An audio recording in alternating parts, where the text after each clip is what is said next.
just want to work. It may let me add it in a minute, but for some reason, when I launch the other software, it will not. Well, it's still saying we've reached a limit of 2 extra cameras. Hmm. Don't know. Still clear.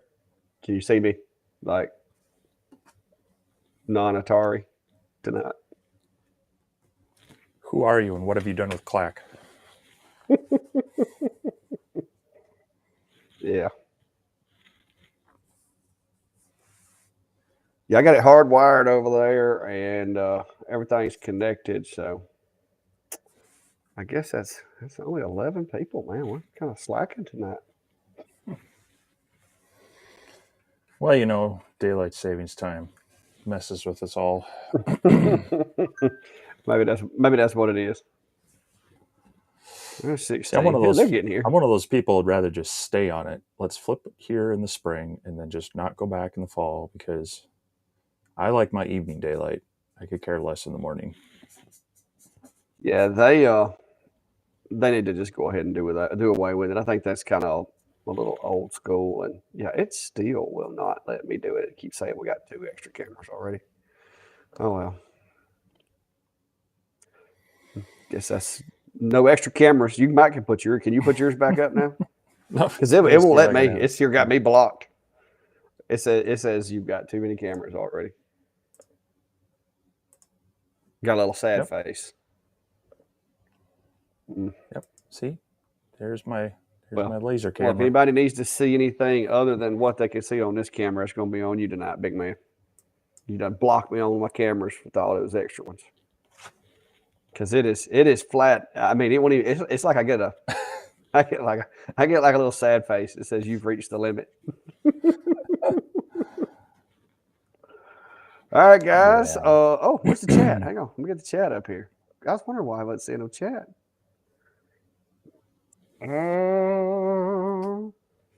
Hello, Mark, everybody. Minnesota Makers, one of your neighbors up there, Steve. Maria. Yeah.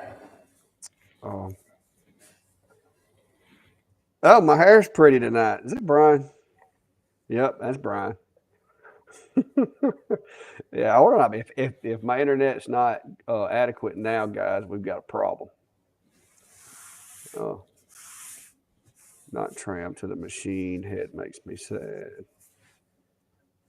Hi from Minnesota, Claire. There's another one of your neighbors up there, Steve. Mm-hmm. Stoda, yeah, I guess must be the Viking shirt. Yeah, Steve's wearing a Viking shirt tonight. It was a freebie. Thank y'all. I appreciate it, Eric. I'm hoping that I don't know if you mean I look sharp. I'm dressed the way I always am, or maybe my resolution is a little sharper. Either way, I'm good with it. Much better video. Yeah. Well, guys, let me show you this. I have been dragging cable. I have been doing all kinds of stuff to try to accomplish this, and I have done it. There is my speeds in the Clack Shack as of right before we started this live. So if that's not enough internet, we got problems. We got some serious problems. I don't quite have my full gig, but I think that's pretty good considering I'm going through a switch out here at the shop. 2 of his favorite guidance counselors. That's a dangerous thought. That's a dangerous thought.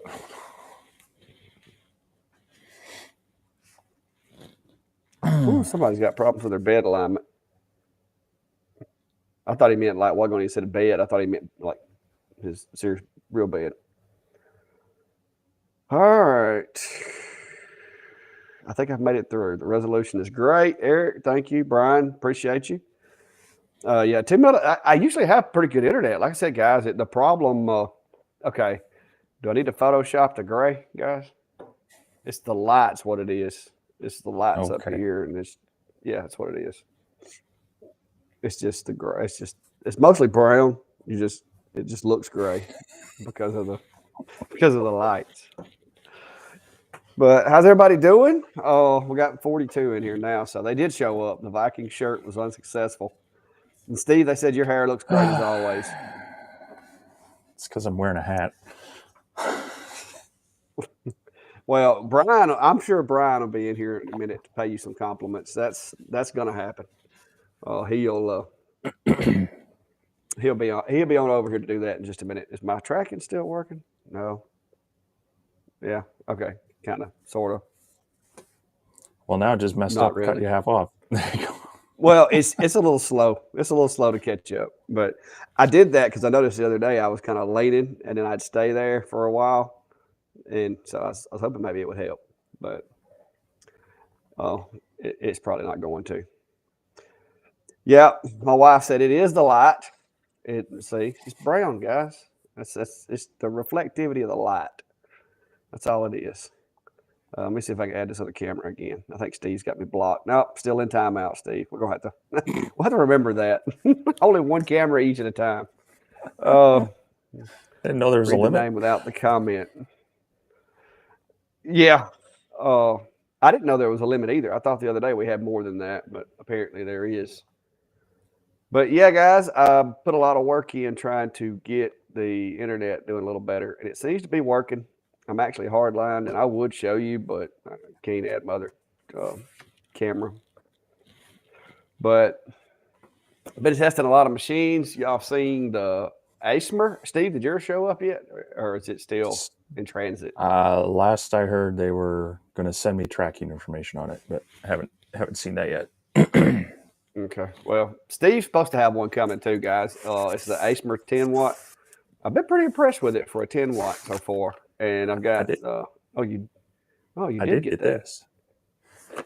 Cool. I agree there. Was it Glennis? I agree with that 100%. Look, guys, you can't see my skin up there nowhere, so that's a win in my book. Better than Glennis said. But yeah, I got a shipping notification from Adam Stack. I'm gonna get to try the Adam Stack one out. It's supposedly on the boat already. Yeah, I got my shipping notices as well. But if you look at the weight on them, they're like under 2 kilos each because I got 2 tracking numbers. So they're either lying about the weight or they're sending some of the accessories first.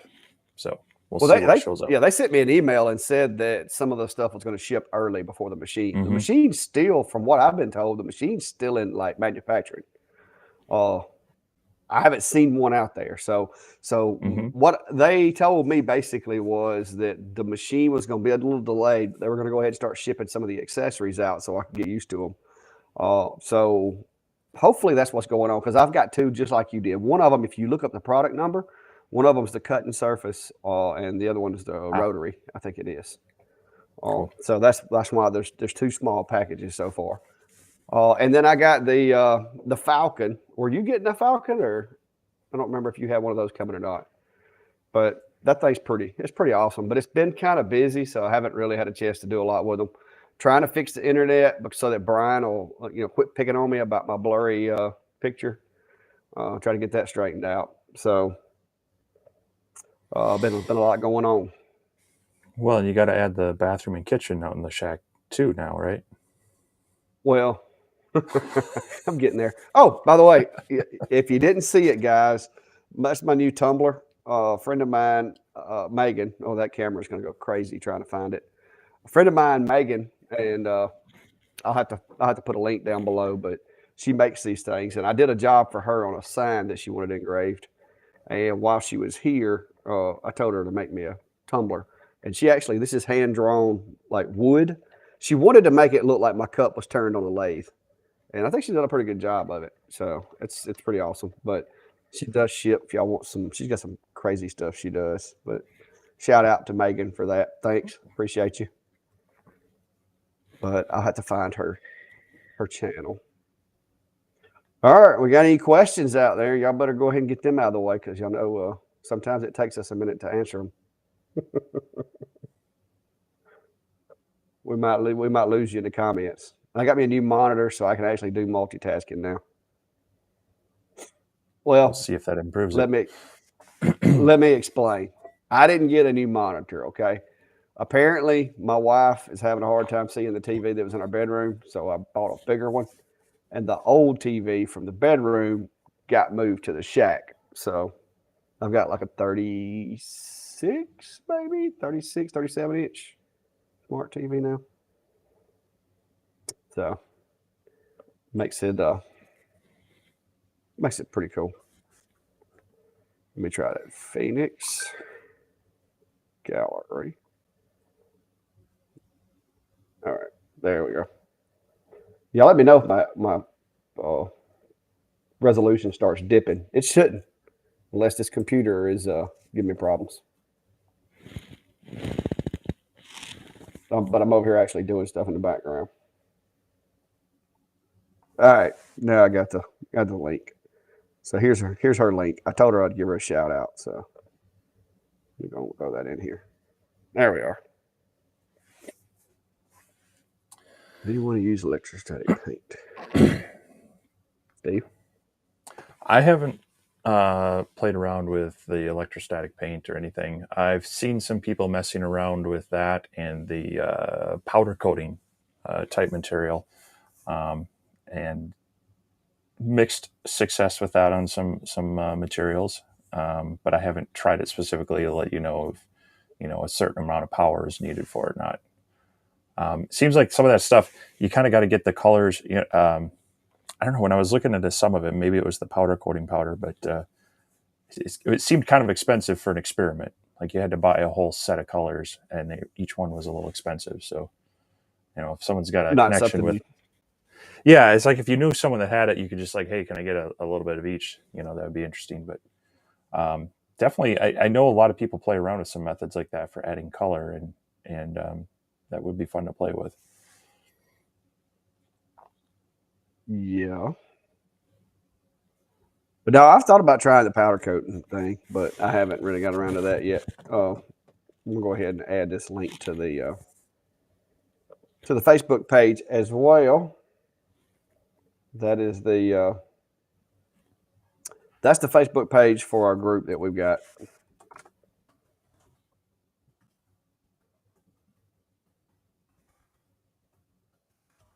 Mm-hmm. I can't see the comments right now, so I'm just typing.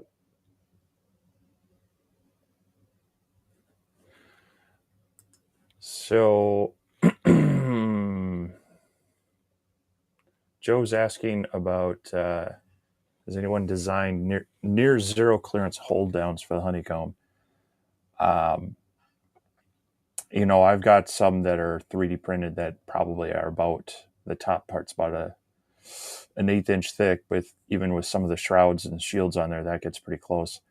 I've tried making some out of some thin plywood and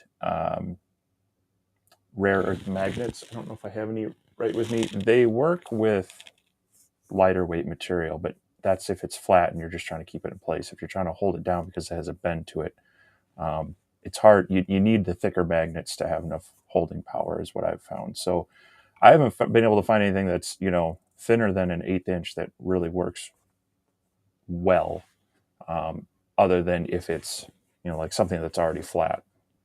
How about you? Have you? Well, I mean, I got my little pins that I use with my leather and stuff, but I don't use them a whole lot. That's not it's really not something I have a big problem with. If I've got some kind of material that's a little out of flat, then I'll just adjust the focus for it and go with it. So, but no. Let's see if I have those here. Oh yeah. Kent, I haven't tried the infrared laser module. But I think, those are pretty cool. So these are ones, yeah. I added these on one. I forget which video it was, but I showed a couple different methods of hold downs, and those are ones that are trying. Like I said, they work okay for thinner, lighter material that's already together, or that's already flat. Mark, I have no idea, man. I know the outside of it is epoxy. She paints these. From what I was told, she hand paints them, and then she covers it with epoxy. I don't know how she got this on here. I have no idea. It's underneath the epoxy. So I mean, you can't feel it. I don't know if she printed that or if she actually painted that as well. I don't know. I just sent her the SVG file and went and picked my cup up. But I told her I either wanted like some kind of wood, and I told her just to use her creativity, because I know how that is when you're kind of an artist of sorts, and somebody's trying to tell you exactly how to do something. But I told her I needed it to be wood grain to kind of match the shack, and so she said she decided to do this because it looks as if it was made out of wood on a lathe or something. I thought it was kind of cool, but I don't know how she does though. I don't know how she done it. I just went and picked it up. It was in a box when I got it, so I don't know. Y'all would have to ask her. I don't know. I don't know if that's a cricket or not, and I don't. And Megan would have to answer that because it. That's a really really fine line. I mean, she may have some kind of machine printing them. Yeah, I don't know. I can ask. Maybe she can explain it to me, but I just saw some that she does. She does a lot of them, and she does some like really really crazy ones, like 3D. Like she's got one that's a bass. She's got some that are like they like. I don't know how you put them in a cup holder, but she has some pretty cool ones. She also does photography and some other stuff on the side. But it's a little private, public little business, kind of like mine, where her hobby got out of hand. There's your question.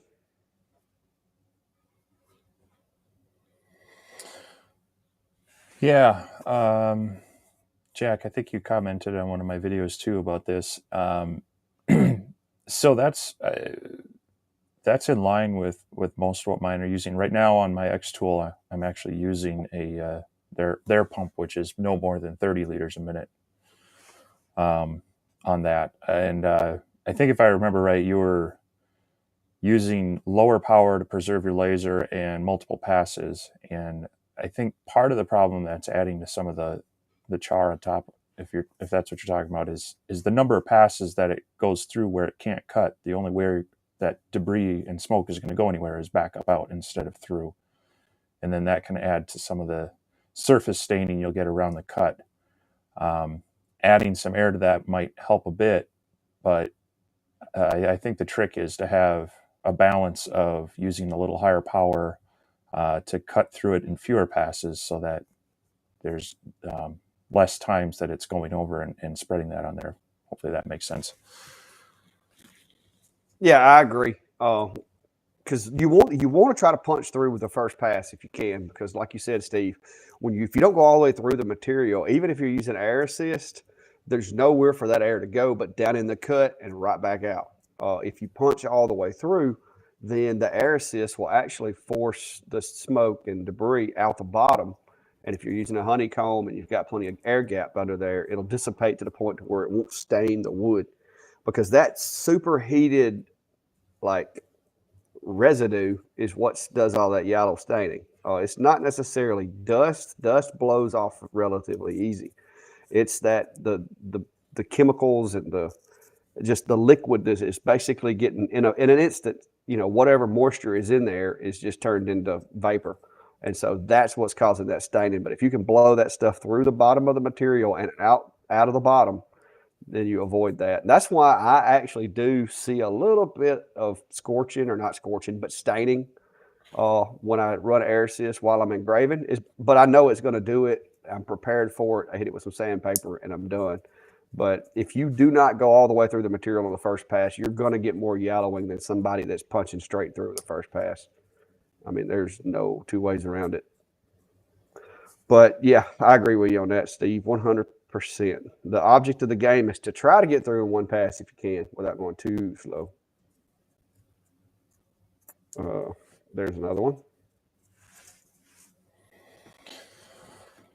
Steve likes to tell you the science behind it.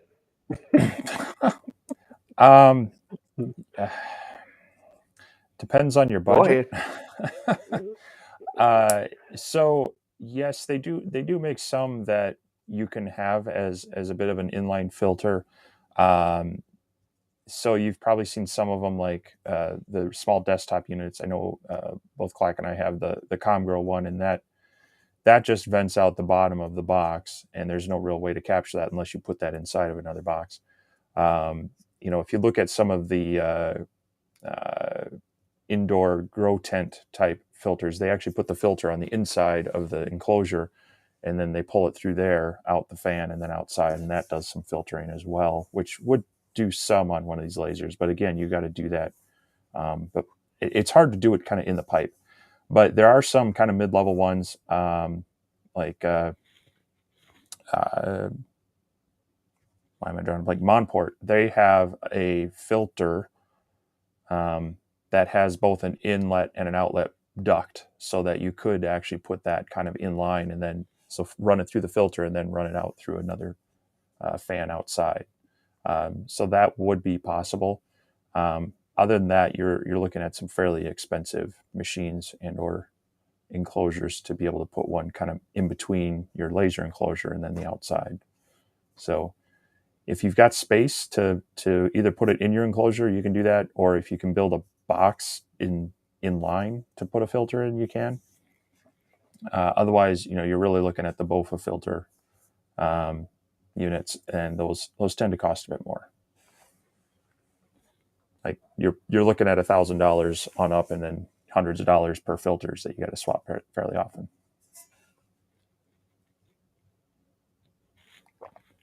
Yeah, I don't know that there would be a viable option. Like I said, unless you could, make your own. Like Steve said, I mean, there are some folks out there that I believe could do it, but it wouldn't. I wouldn't trust it to be like for a sealed environment. You're going to need something like commercial. Let's see what else we got going on. Boy, I got hit with some comments real fast right there. So here's one of the next ones there. I was wondering why the laser dot and the ComGrow appear to be a rectangle and not a dot. All of them are pretty much rectangles, correct? Yeah, the diode, the diodes are actually square, and then as they combine them together, they sometimes are aligned next to each other or slightly overlapping. And so on a diode laser, you're always going to end up having a square focus point rather than a more of a round one that you'll get with the like your CO2s and such. So that's not abnormal. That is normal. Which some people would complain about that because it's going to give you abnormal kerf and while cutting, and that is true. But the fine point that these get down to, if you're at that level of detail, you're doing some pretty impressive work. The biggest issue I would see is on these higher power ones that might be almost double in length one direction opposed to the other, and doing things like inlays or marquetry type stuff that could cause a bigger issue where you have some offsetting gaps and such. But not something to be worried about on a diode. Yeah, like I said, if any of the machines, if you raise them high enough out of focus, you can actually start to see the shape. Some of them are like, the width and the height are the same. Some of them are a little odd, like rectangular shaped. It just depends on the machines. But yeah, they pretty much any diodes you're going to get, it's going to be either square or rectangular. Some of the really fine ones are square, but I have seen a couple of them that kerf, like Steve pointed out in his kerf video the other day, depending on which way your machine is traveling, some lasers, your kerf is going to be wider on one axis than it is on the other, depending on the way the laser diode operates. Super Duty, I have no idea, man. Like I said, Megan over at the Phoenix, she made it. I have no idea what she did to it. It was interesting, but I don't know how she did it. Man's wondering about a jig setup for the Sculpin S30 20 watt. I don't have an S30 to make one with. Do you? I have the 5 watt version built, and I have the 20 watt that is hopefully going to get assembled soon. Yes. So once I have that, we can talk. I was just going to say, if you got one, if you got one, we'll get you the measurements that you can get that out there. Yep. Roger. Let's see what else we got. Jack's got a Okay, there we go. Kent's wondering about a recommendation for a cost-effective laser that will primarily be used for cutting material around a 1/4 inch. Here's my caveat. It depends on the type of material. Define affordable. Well, and define affordable. But and this is something I try to caution people about. No 2 1/4 inch materials are going to cut the same. One will be almost impenetrable. And this can be true of just different types of plywood or hardwoods versus softwoods and such. So it would really kind of help to know a little more what type of material. That being said, you should be able to do it with a 10 watt, but with the advent of 20 and even higher wattage lasers coming out, I think the 20 watt is kind of if you're looking at time versus cost, and the fact that you can get some 20 watts for about what, $800 to $900 on the low end. Yeah, on some of the cheaper models like the Creality and the Comgrow, I mean, you can get down in there. Yeah. I mean, I think even the Atom Stack and such is down there, give or take. It depends on the time of year you buy it too. But yeah, if I was looking at doing a lot of 1/4 inch material, if I was doing 1/4 inch material, I'd probably be looking at a 20 watt. 10 watt will do it. It's just going to take longer, and you're going to probably have more passes and probably deal with a little more, overburn and char type stuff. But now I will say this, that Asmer over there, and you can hang on. Whew. Dust today. I swept in here today. At Asmer, and you can back me up when you get yours, but if they make a 20 watt model, and they use the same setup and configuration they did on this guy, you're going to be shocked at the cutting ability. I can't wait till you get it to see if your material, if your cut findings are the same as mine, because this thing, it's impressing me on cutting ability and engraving and everything. So, I don't know. I got to look at the specs to figure out exactly what they did differently. I think it's because they've got a lot finer dot, and the light's concentrated. Even though it's 10 watts, it's concentrated to a point to where it actually penetrates better.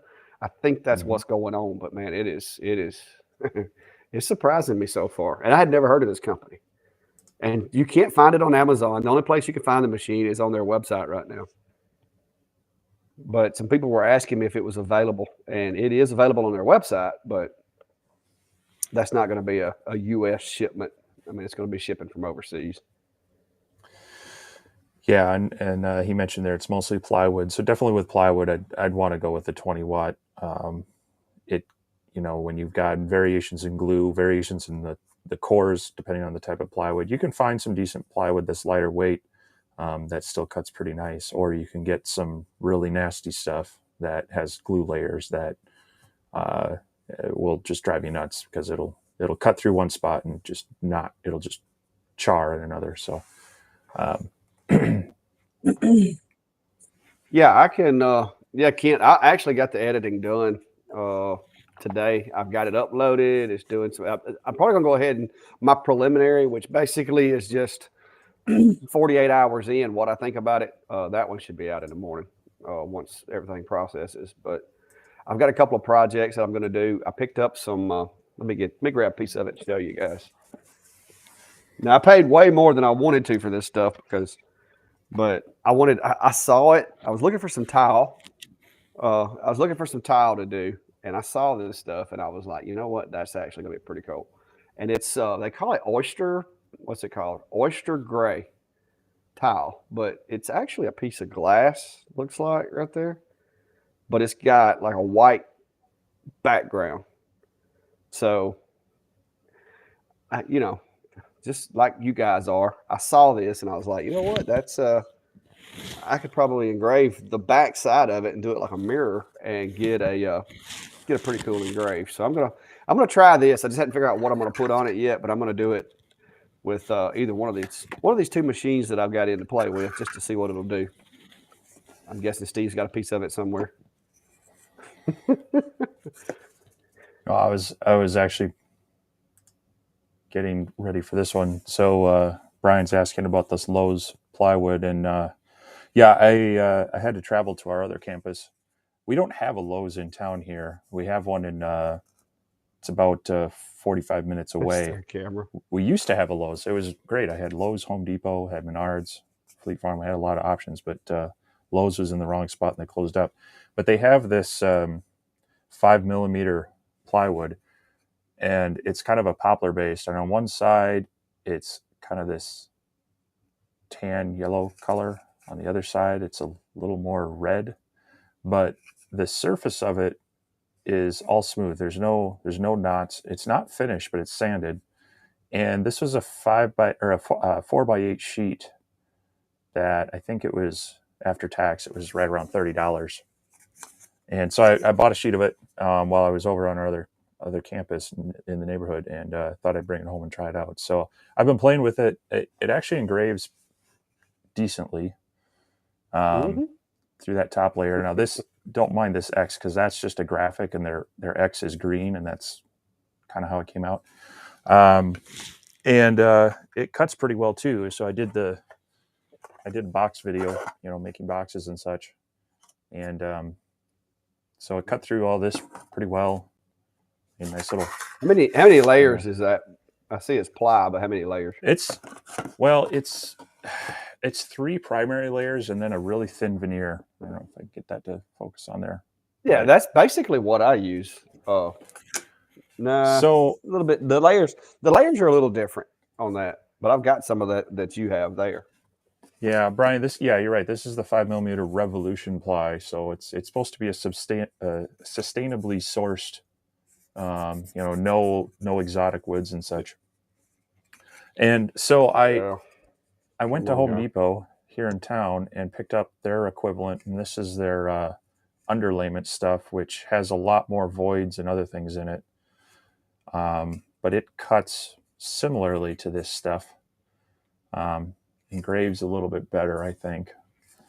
So I'm playing around with more of your typical big box store stuff. I'm actually probably going to pick up some stuff from Menards. I know that's more regional here in the Midwest, but they have a few different options, from an underlayment that looks a little more clean than the stuff at Home Depot.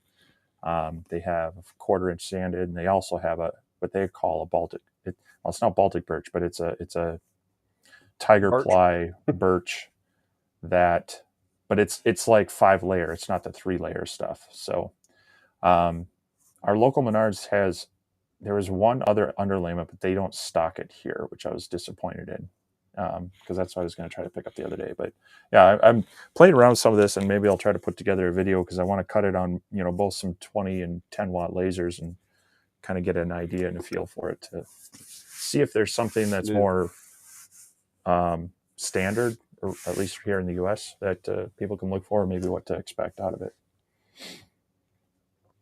Yeah, like I said, this is that underlayment. This is that 10 watt that I've got in, and as you can see, guys, I mean, this thing is slaying 4.9mm material. My camera's going crazy, but that's a 10 watt machine, single pass, and it does just as well on the engraving, believe it or not. So I couldn't get it. It stayed so. Yeah, it stayed dark. I was like, where's the light colors at? And I went all the way up to 130 speed, and it still stayed dark. This thing, like I said, I'm gonna keep playing with it. I'm probably gonna do a 20, like 20 by 20 gradient, to see if I can get it to tone down and give me some shading. But that's using my standard ply. Super Duty, Jeff. I've got this stuff that I got from Home Depot, and I played around with it. I think it's the same stuff that Steve has. Hang on. Now, is that the 1/4-inch sanded stuff? Yes, and this is a lot stronger, a lot thicker. It comes in like the 2x4 sheets over in the hobby section, and it's right next to the MDF and stuff. So does it have like a nice clean face, and then maybe a little more? Yeah, I'd have to say that this side's a little better, but both sides are sanded. Both sides are sanded, though. Yeah. So that's another one I've tried, and honestly, I think for what this is compared to their underlayment, I like this better. That the 1/4-inch sanded versus the underlayment. It's a little bit thicker. Yeah. and I think it takes a little more time to cut because doesn't it have, is that a poplar or an MDF cord? I think it's poplar. So yeah, no. So that's a good option. Yeah. I really miss, I used to be able to order 5x5 sheets of Baltic birch, 1/8 stuff, and I was getting it at the dealer rate of, I think the cheapest I paid was $7.50 a sheet, or a 5-foot square sheet back in the day. This is, pre-COVID when I was doing a bunch of that stuff for model airplane stuff. Those days are long gone. Yes. And so, yeah, I'm trying to find a good, just general purpose testing and crafting plywood. But yeah, the stuff that I use most of the time, I get here locally. There's a little store. That camera. I'm sorry, guys. I try to keep it on me, but it keeps moving. The stuff that I use is a little store that's here locally, and I try to support them when I can and buy most of my materials there. But like some of the specialty stuff and some of the MDF and stuff like that, I can't get here locally, so I have to drive to Prattville, which is probably a good 35-minute ride from here to the nearest Home Depot. And that's where I get some of the other stuff. Now, I do generally start making, I usually make about one trip a week down to Home Depot because there's always something I need to buy. But I try to keep most of my business here in town if I can use what I can buy here just to support, small businesses. Oh, yeah. Yeah. You'd be surprised at some of the deals those smaller hardware stores and such will make you on things too. We've got some smaller towns around here that, like where my model airplane club is, there's a small town in between here and there, and they've got a couple of nice hardware stores that they're nice to go to and such. So I try to support them as well. Yeah. Oh yeah, because I can go into my local hardware store and I have a business account with them because I buy so much stuff. They set me up a business account, and so there's some things that they kind of take a little of the markup off of for me, so I get a little cheaper rate than I can at other places. But then there's some things, that their cost on it is so high that I pay their normal cost. But they do that to keep me from spending the extra money and driving to Home Depot. And so I try to repay them by bringing as much of my business as I can up to their place. And it works out good for both of us because I'll go in there and buy a truckload of, 1/4-inch plywood. I think me and my buddy Klein, I think are the only two people buying that stuff from them, but they keep stocking it. So there you go. Oh man, we need to do a MythBusters on this. We really do. We need to do a video on no, no, it is not going to kill it. All right. So, do you want to go first? Or you want me to? Well, here's the thing. It's rooted in a couple different things. Part of it is, yes, CO2s, but even that, what it all comes down to is cheap manufacturing, both on CO2s and diodes. When you get into a cheap CO2 laser, they're just throwing components together. They're not necessarily matching them. And it's very easy to overdrive a CO2 powered tube. If you go, over their milliamp rating, you go over their temperature rating, they're going to burn out really quickly. And so that's where this whole thing of you don't want to run a CO2 laser at over 80% power came from. And my firsthand experience with that is with my eBay bought 60-watt CO2 laser I've had for about 7 years now. And that's true. It originally came with a 60-watt power supply. It originally came with what was really more of a 50-watt tube. And so at the time, if I ran that over probably about 75%, I was overdriving the tube and it was gonna die early. I then did put an actual 60-watt tube in it, and now I can run it up to 82%, and that's basically running it at 100% of what you should run it at. So if the machine was matched properly, so that 100% of its power didn't drive the tube higher than the 21 milliamps it's rated at, then I could run that at 100% as long as my water was, temperatures in spec and that it was doing the regular maintenance on it. Same thing with diode lasers. When diode lasers first came out, they were kind of throwing cheap components in there and they weren't doing proper cooling. They weren't doing enough of, balancing the controller to the diodes that if you ran them at high power, you would easily burn them out. They've gotten better at manufacturing them, and this is why you might want to look at more of a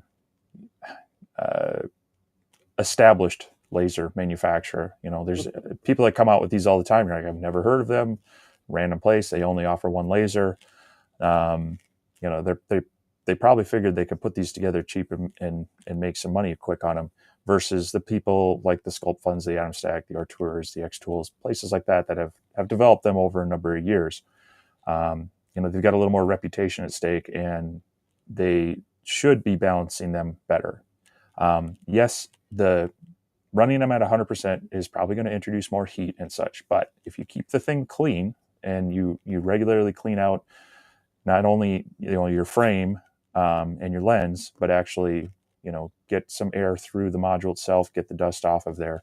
The important thing is to keep that the designed air cooling in place, and you shouldn't running it at 100% isn't necessarily going to make it die that much faster than running it at 80%.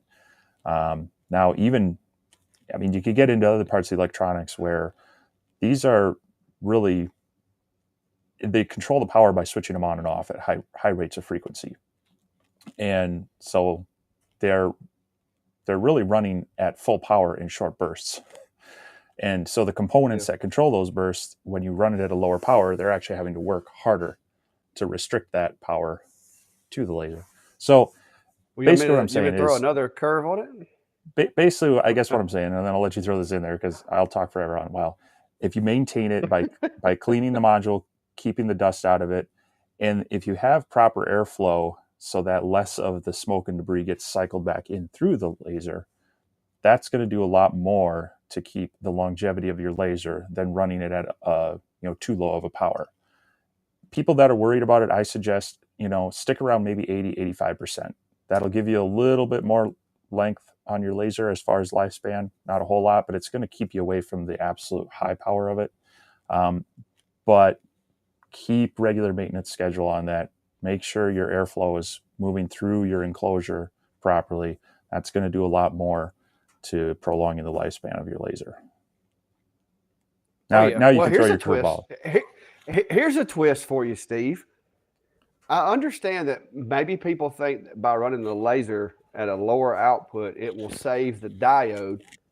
But if you run it at a lower speed, then you're having to make more passes, which is in essence increasing the wear on the bearings and the steppers.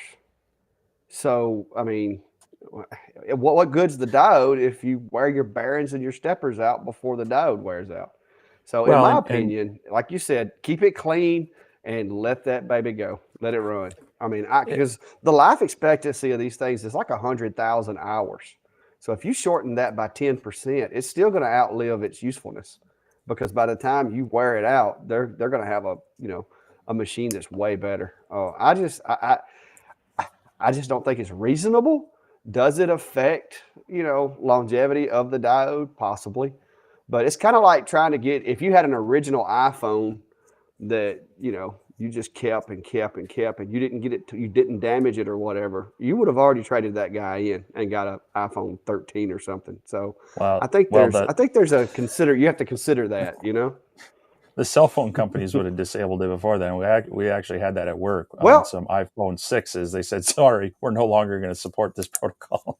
But yes, no. Eventually Lightburn's going to be like, we don't, you got to think lasers are evolving at such a fast pace.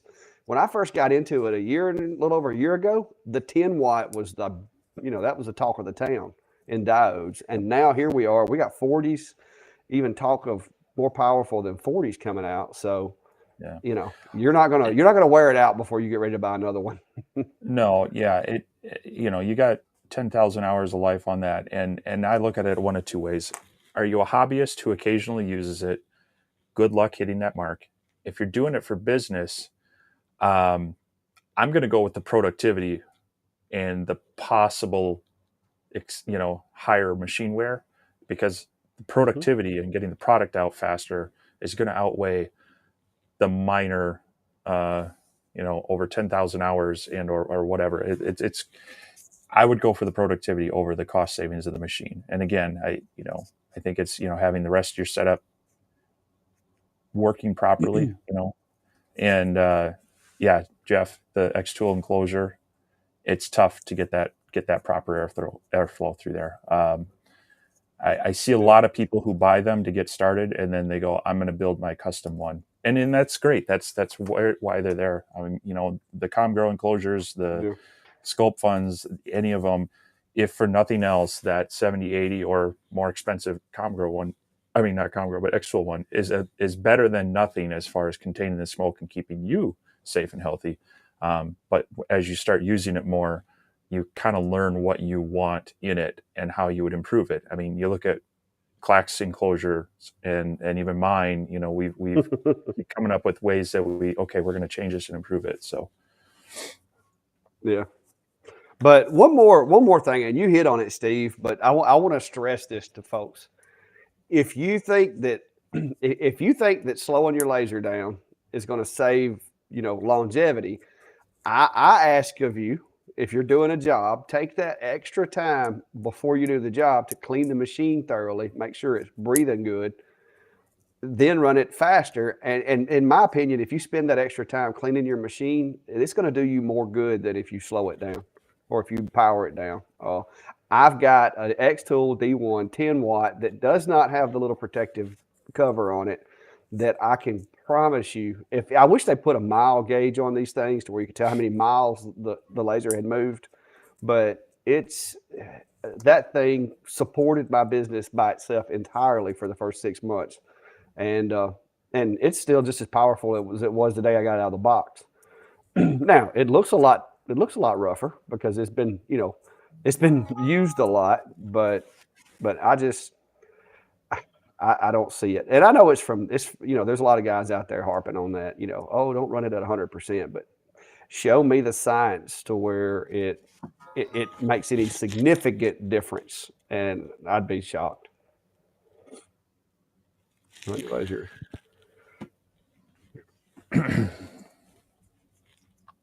Hey, I'm right the opposite. I'm going to run mine at 100% because I want to get done faster. Because time is money. If I can do 3 jobs in the time that it normally takes to do 2, then I just made an extra bonus for that hour. I take and run 100%, and I adjust my speed accordingly to have the desired effect. And that's unless it's some material that can't take 100%. Starting to rain again. All right. Super Duty says he's borrowing stuff from me and you both. he's gonna make a Clack Shack Vintauri's hybrid. That's when I first put up my video on my enclosure, that's really what it was. It was just, here's what I did, here's some inspiration, I'll go build yours, and that's what I hoped for it to be. But then there was a lot of people who wanted the actual cut files and instructions, so I put them together, and that's helped a lot of people. But really, I did it to try to inspire some people with some ideas.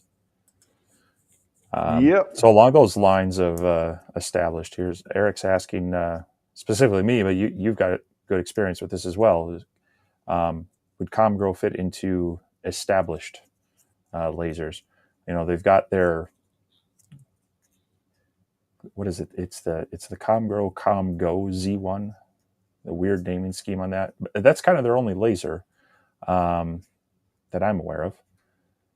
And then they came out with the module, but that's kind of a rebranded. And I think, I don't know. I think they're a budget company that they resell other lasers and CNC machines as well. They have in the past supported things well, but they've also had some turnover of people.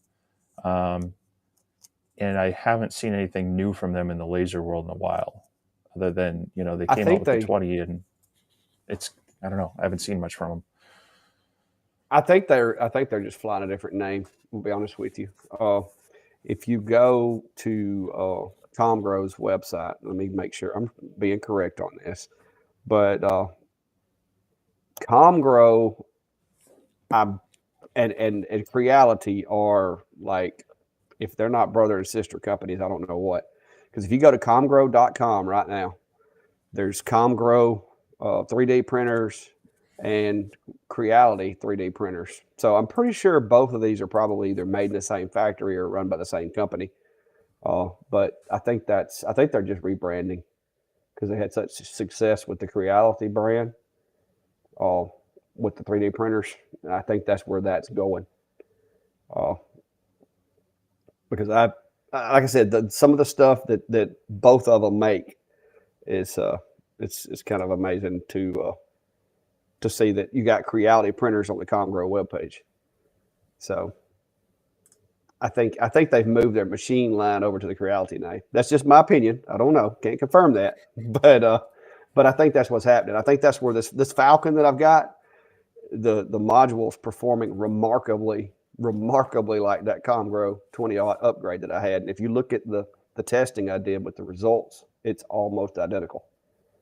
Like, I mean, it's so I think they're just doing a little bit of rebranding. But, yeah, maybe. But yeah. But did you see what I'm saying? Did you look at their page to where it shows? You go to comgrow.com and it's Comgrow, Creality. They're all like intertwined. So yeah, well, I mean, they've been reselling the Creality 3D printers for a while. There's a lot of people who, rebrand or have their own kind of line along those the Enders and the Crealities. So hard to say on the 3D printer ones. I do see I think they dropped their CNC. I don't think you can buy a CNC router from them anymore. So yeah, I'm not seeing it on their website either. But yeah, that's just like I said, and I could be wrong, but I do like the Falcon. I'll say that it's pretty advanced for a laser. Yeah, Creality, the primary companies, they've done a lot with 3D printers, and so I'm not surprised they came out with a decent laser. But yeah, I mean, yeah, if someone wants a budget 10-watt laser, the Comgrow Z1's great. It's a little bit smaller working area than some, but for the price, you get a lot of the features you'll want in a decent running laser. I mean, you ran one for a number of months before you got the 20 I mean, it's still being used. I'm just not necessarily the one using it. But it's a good solid machine, and that's what you got to look at, guys. A lot of these machines, just because it's on a budget doesn't necessarily mean that it's not a good machine. Like the Comgrow Z1, that thing, I never really had any problems with it. Did it have a lot of the extra bells and whistles? No, it was pretty much a bare bones machine. But if you have a family member or if you're wanting to get into lasers and you really don't want to drop a whole lot of money, you can get the basic principles, the effectiveness of having a laser without having to chop off an arm. And so that's where I tell people all the time when they message me, hey, what would be a good starter machine for me? My first question is, one, do you know you want to do this? And if so, what is your budget? Because, if you don't know, then I would suggest you get the cheapest one you can find. And if in 2 weeks you're ready to throw it out a window, then you can get your money back relatively easy. But I got a buddy, my buddy Klein. I don't know if he's still in here or not, but I've been handing off machines to him and training him on how to use them. And he started with the Atom Stack little tripod deal back there, the P9 M40, and now he's enjoying himself a LM3 with a 20-watt module on it. So it just depends on what you're wanting to do. Like I said, you're not going to get the productivity out of a 10 or a 5-watt that you would a 20, but the principles are the same. If you can learn one, you can learn them all. But I consider Comgrow an established company. I mean, some of these companies are pop up and go, but Comgrow's been around for 2 or 3 years that I'm aware of. So, yeah, they've been around for a little while. And I guess counterpoint to not developing anything recently, some of these companies seem to develop stuff too fast. They're just constantly coming out with something new, and that can be just as frustrating. Especially if they're not working the bugs out on them, or it's causing some customer support issues and such. But I think there's definitely a balance on there. But Ortur is the same way. They tend to take their time on developing and coming out with things, but they're very well established. So Yeah, somebody said Comgrove's 20-watt module looks a lot like X-Tool module. That is, I don't know about anybody else, but that is very common, I think, with lasers and with especially with the Chinese companies. Is if somebody has a good idea, they a lot of them will come around and you'll see that they share a lot of the same characteristics, because they're like, hey, that's that works. And the evolution of pretty much anything is going to be whatever works and works best. Everybody's going to kind of migrate to it. So that's just like this new ASMR I got.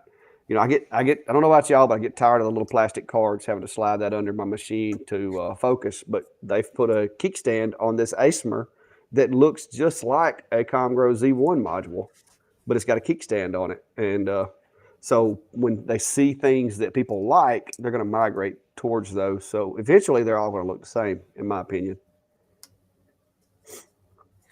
Yeah, I mean, they're all going to be fairly similar. As a matter of fact, if you look for the laser tree module, that will look very similar to the Comgrow module.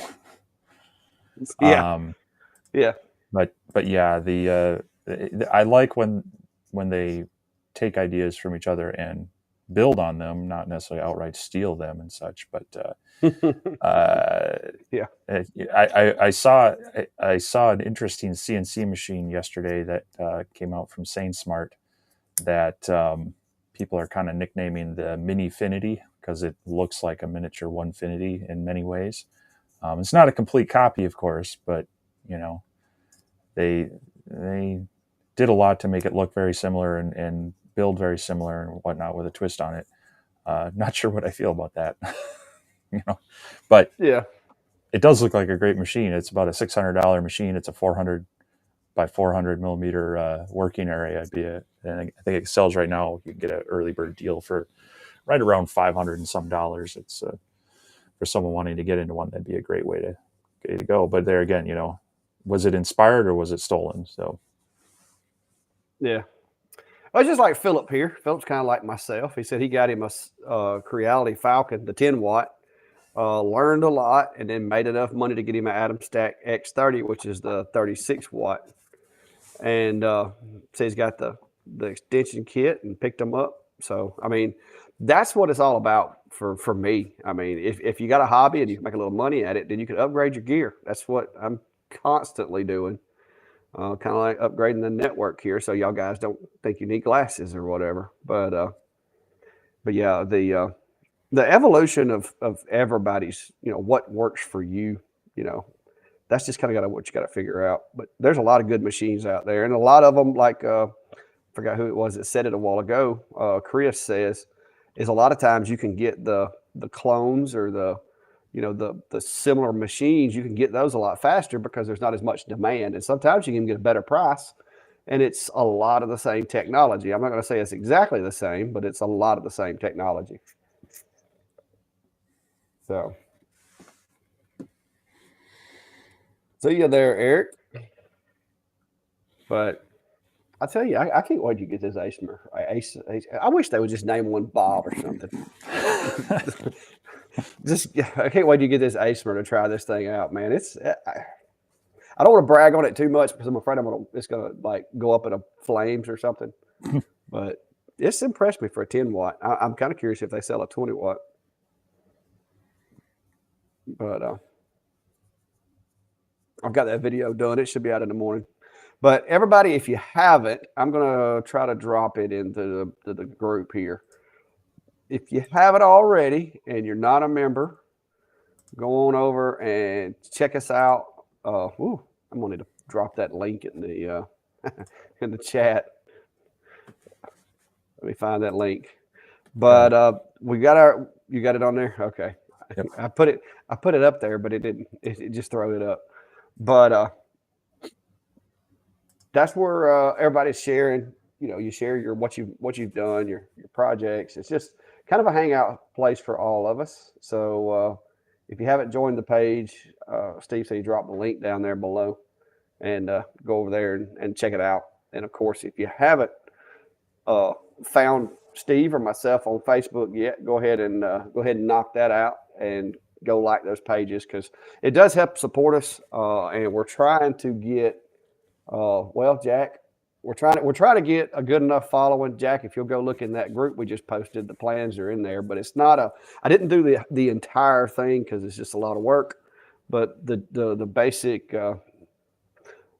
design is in there. Matter of fact, I guess since this is our live, I could go get I could go grab that, drop that link in here right quick. If you'll hang around for a minute there, Jack, I'll go get that link out of the group.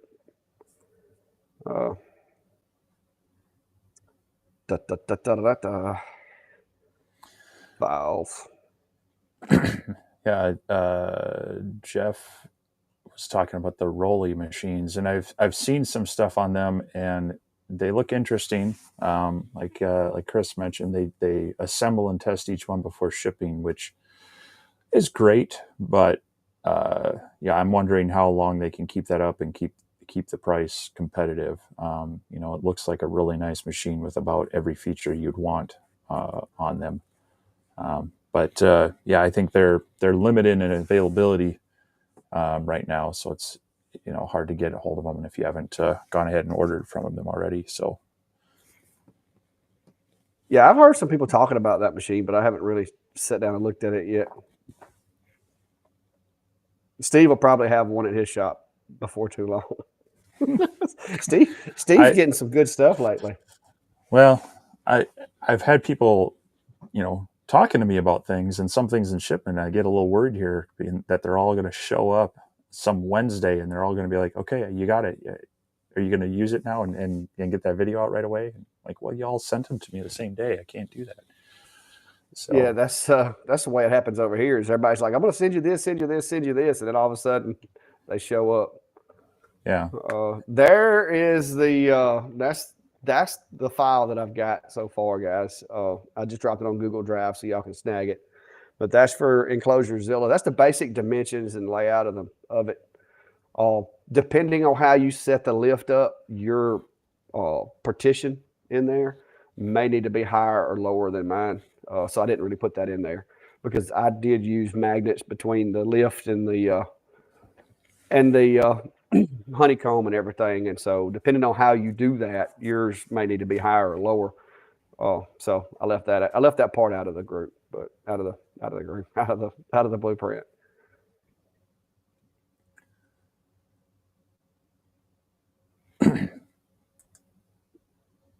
So I have seen some. I haven't messed with any of them, but I have seen some people create some options for the Z1's module, and that would be probably one of my biggest complaints about the ComGirl one. Is I like that the screws are on the side and they're not biting into like a dovetail joint like some of the others, but there's 4 of them, and that's annoying. So yeah, I haven't looked at changing that out on mine at all. But I've looked at a few. The ones, so not your new ASMR, however that's called. That's got a knob on top, right? Yes. For doing your adjustment. Yes. That I think is awesome. Yeah, it's got a knob working? and the kickstand. Yeah, it's got a knob and a kickstand. And like I said, I got the video. It'll be out in the morning, but just a sneak peek, guys. This thing, a lot of times, those knobs, depending on how well they're bearinged or whatever, they get a little slop in them, so that it'll allow it to drop or raise, on its own. But so far, this one, like I said, it's got the kickstand, so you just drop the kickstand, twist it until the kickstand touches, flip the kickstand back up, and you're good to go. So I do like that. And you can tell they put some thought into this machine. So I'm very happy with that, and it seems to be working good so far. Somebody was asking me about the lift that I used in my enclosure. There's all the parts that I ordered. There's links in the description of that video of EnclosureZilla right there. So any part that you see on there, the link should be in there for you. Jack, I 100% agree with this statement right now. Sculpt Fun puts screws on the back, and they're tiny. And yeah, they're behind the module. They're tiny, and I believe the 20 watt not only has, most of them have 2, but the 20 watt has 4. So yeah, 4 screws to focus. Yeah, they're four screws that lock it into the bracket, but they're on the back. At least the Combro ones are on the side. Ooh. Yeah, that's annoying. Yeah, the one from Alive Pixel looks really nice. He's got some nice mods, especially for the X tool, and he's another. Well, yeah, I guess he's Western South Dakota, but I'll consider him Midwest. Um, he's got some great mods for the X tool that take away some of those pain points as well, and he's got that adjustable Z-axis with the knob on top. All right, I'll be right back. Everybody's asking. I can't put my secondary camera on, so give me just a second. Oh, you're gonna make me come down there with a camera, huh? Well, next time I'm putting my secondary camera in before you start throwing every camera in the shop on there.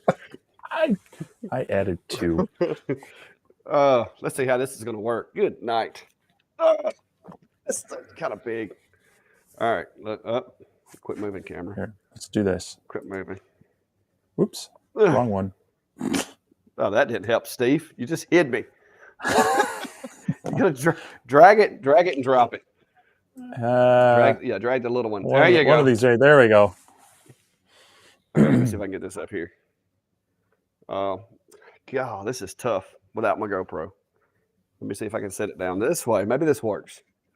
All right, so this is the little knob, and it turns one way is up, one way is down, but it does have the little kickstand right back here on the back, and it's got magnets that hold it up or down, and similar to some of the other machines. But the little knob is actually really fine. It's got good bearings in it so that it actually has a little bit of a friction hold and it doesn't just fall. So I'm liking it. I'm liking it so far. It's a cool looking machine. Look at that laser or plasma cut lettering right there. It's pretty nice. But y'all can yeah, it came with the drag chains. The drag chain was already on there. I did add a airline, but the drag chain was already there.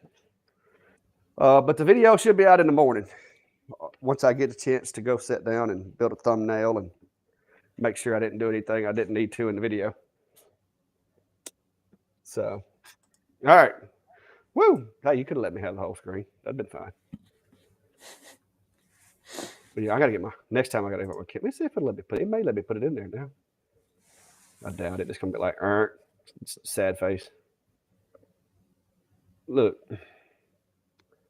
Just give me the sad face, Steve. I wish I could show you. It's just got like a little sad face. It says you've reached the maximum limit of 2 extra cameras.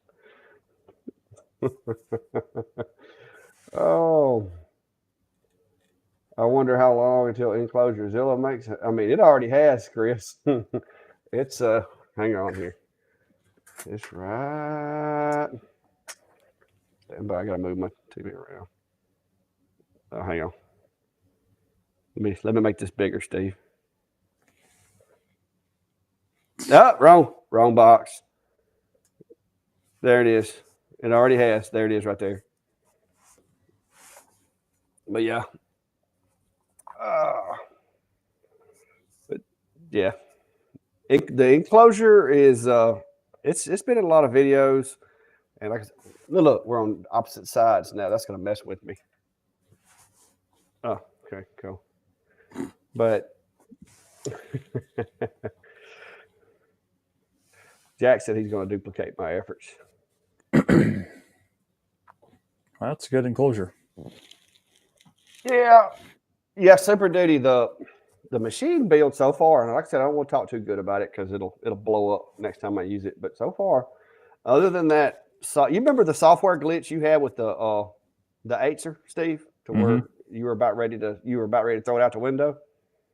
Yeah, I had that with this one and had to go in and reprogram the controller. But once I figured it out, it's worked great since.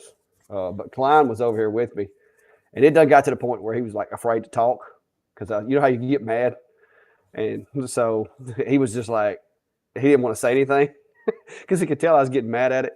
But it took me probably an hour and a half or 2 to figure out what was wrong in the controller settings, but I got it worked out. Now that thing runs like a champ. Here we go. There's your one.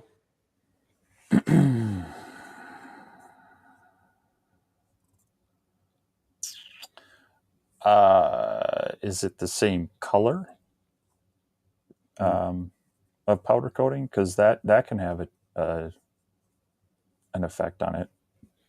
But and powder coating, depending on the quality of the application, can be thicker or thinner.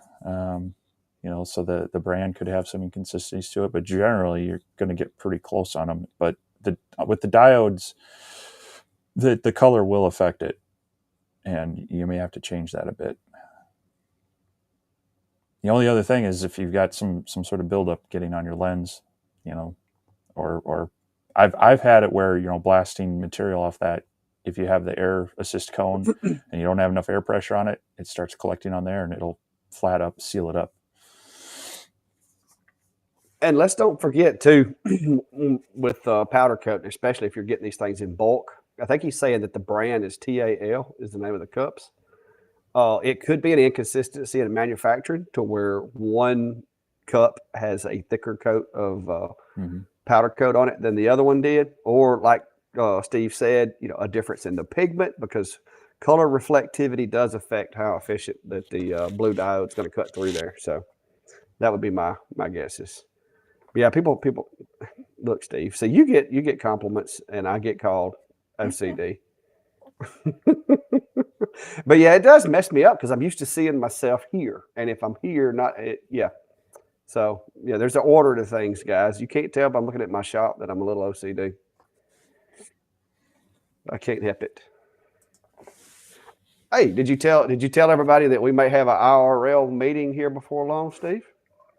I think we hinted at it, but no, I was actually booking more things. I am definitely heading to southwestern Georgia here at the end of April for a model airplane event, and it just so happens that it's a fine little community called Clanton, Alabama, is along the way, and so yeah, we're going to try to meet up, and it might actually even be on a Sunday, so we'll see how that works out. Yeah.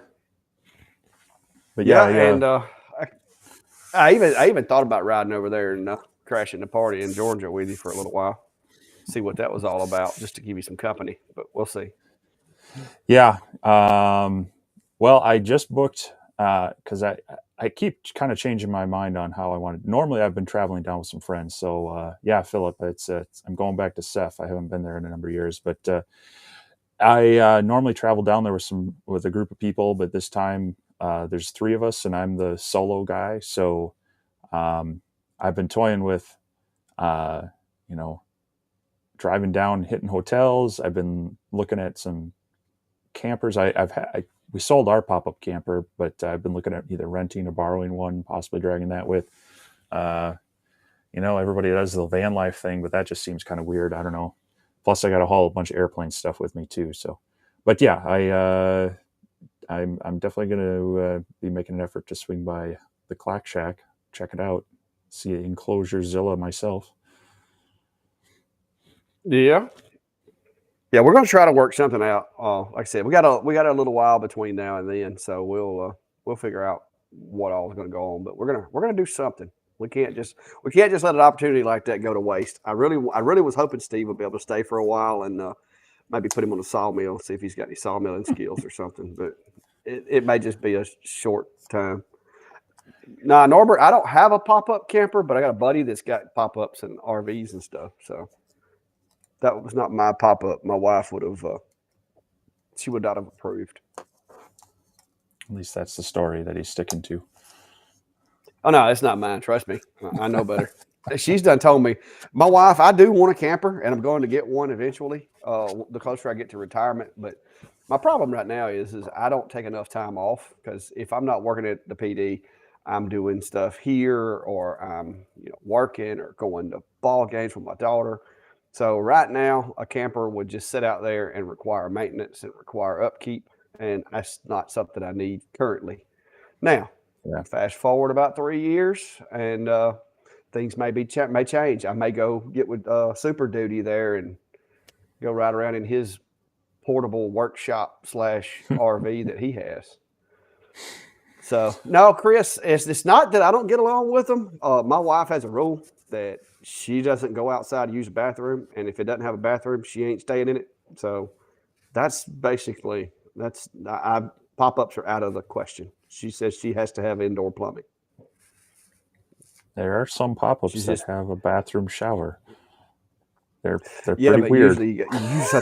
Usually you have to sit in the shower to use the bathroom and shower on the toilet. So yeah, and your walls, if any, are fabric. Yeah, she's not into that. She's not into that. But yeah, Super Duty, you've inspired me with your car hauler converted into a workshop. I think that may be my route. We'll see.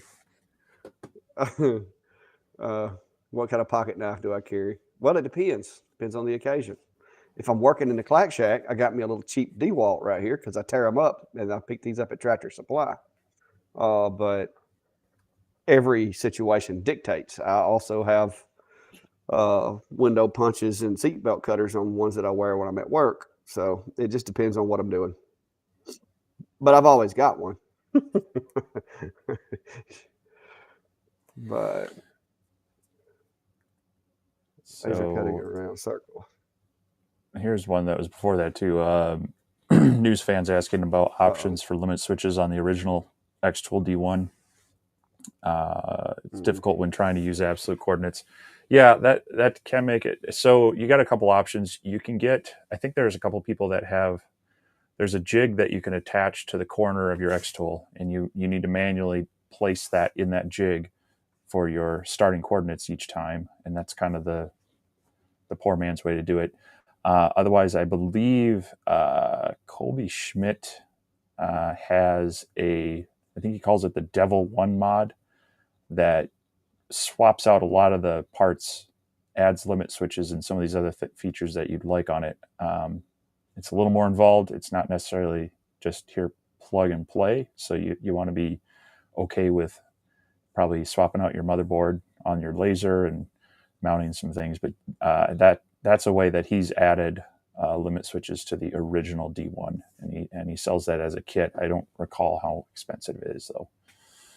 But those would be the two things. Other thing you could do is the first time you start it up, you can put it back in that corner, and then instead of having it home each time, you can set up Lightburn at least to tell it to go to a specified coordinate at the end of the job. And then as long as you don't move anything, it's going to still know that that's where it's starting from, and then move to your absolute coordinates after that. So I do that on most of my lasers. Instead of having it home, I'll have it go to like 10 to 20 millimeters off the back left corner, so it gets the head out of the way, but it's also not having to rehome each time. So, and even on my D1, my Pro X-Tool, I have it do that rather than home too many times. So, how about you? Got any recommendations for that? Yeah, I just dropped the video. I actually did a video on this very thing, and the name of it was "Do you need limit switches to use a jig?" And yes, limit switches make it better, but you don't have to have them. Matter of fact, the machine that I'm using in the video to demonstrate is a pre-pro. It's just a standard D1 10 watts, my original machine, and it just kind of shows you how to go about it. The biggest thing is slow down your framing speed, and it's actually got a pretty consistent home. Considered it doesn't have limit switches. But like Steve said, I also set up my machine to have a return to location that is out of my work area, and keeps it from having to constantly rehome between burns. When you're doing mass production stuff, you really don't want to you want to limit the number of times you have to home, because the more you home, the more risk of a mess up there is. So. And on that Devil 1, Jeff says it's not actually a motherboard swap but a bypass. That's good to know. It's a little bit easier than that, but that would give you those options for adding them. But yeah, like you said, they're not needed, but they do make it easier. Yeah. Bam's asking about laser not cutting round circles. Belts. That's the first thing I check is mechanical issues. So make sure that your belts are tight, not too tight, and even. From there, you might want to check your calibration. So you'd want to see a nice way to check this is cut like a 1-inch square, and then measure it. Make sure that both sides are even, that they're both coming out at pretty close to 1 inch. You're going to lose a little bit from your kerf if you have an offset for that. But if it's off in one direction or other, then obviously your circles are going to be off in that same direction. And then you can do some calibration through most of them, at least through Lightburn and such. You can do a calibration if you're using a third-party tool. Not all of them necessarily have that, but then you can either do that or you can do it through Gerbil commands to kind of adjust the steps per, be steps per millimeter, steps per inch kind of is what it's relating to. It's telling the stepper drivers how much to turn and how that equates into an inch or a millimeter. So that would be the two things to check out on that. But usually it's mechanical. It's a belt or a belt or an obstruction kind of thing. Yeah, if it's an X tool, my money is on it's either going to be the belts or the time and linkage between the two. As long as you did the install file, because typically all of those settings that would control the machine is going to be on the controller, and unless you've changed those, you should be close enough anyway. But if you'll run like 5 passes on a line, like on a square or a circle, you should see a lot of variation. And if you do, then belts and timing. Yeah, that's what Norbert's calling the grub screws. Those are the little screws that are on that linkage. It's a bar that runs from one side to the other that makes sure that those two sides are synced up together. And if one of those screws gets loose, or if that's not set correctly, it allows one side to kind of get ahead of the other one and can cause a lot of variation in your trying to maintain circles and squares and hit the same spot twice, so to speak. That's what I tell people when they call me and say, hey, I've downloaded your jig and it doesn't work. I said, send me a picture. And when I get a picture and they're trying to cut something out and they've got 3 individual lines instead of 3 passes, then I tell them, hey, you're going to need to correct your machine. But that's almost always going to be the problem when you're getting. If your circles look like eggs, then it's probably going to be belt tension or timing related.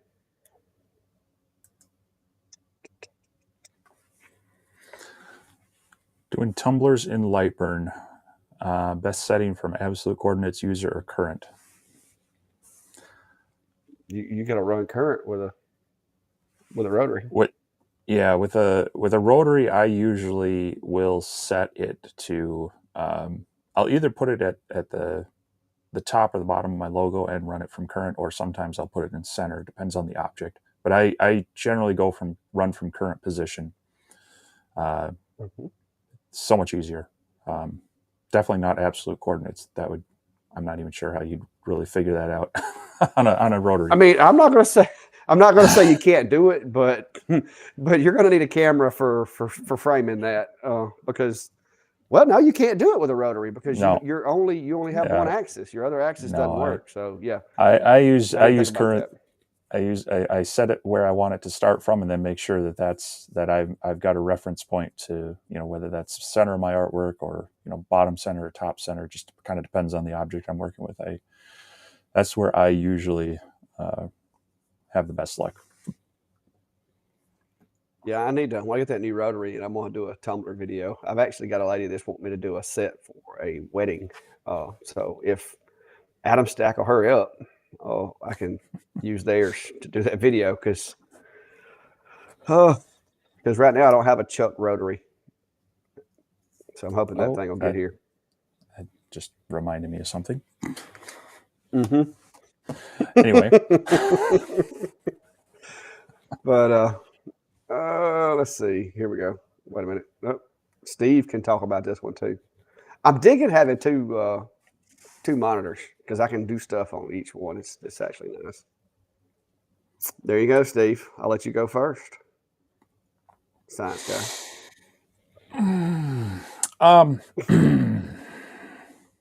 So this kind of gets into, I see a lot of people commenting on videos, especially when you get into these 20-watt and higher diode lasers, and they comment that, well, why wouldn't you just buy a CO2? You can get you can get a higher power one for less. And I will say, well, the only one you can get for less is really the K40 size.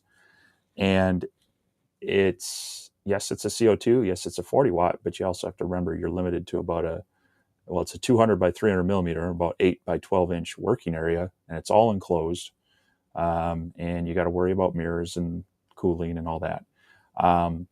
So for me, it's really more about, as you say, if you're considering it for acrylic work, that is one of the biggest reasons you would want to get into a CO2 laser.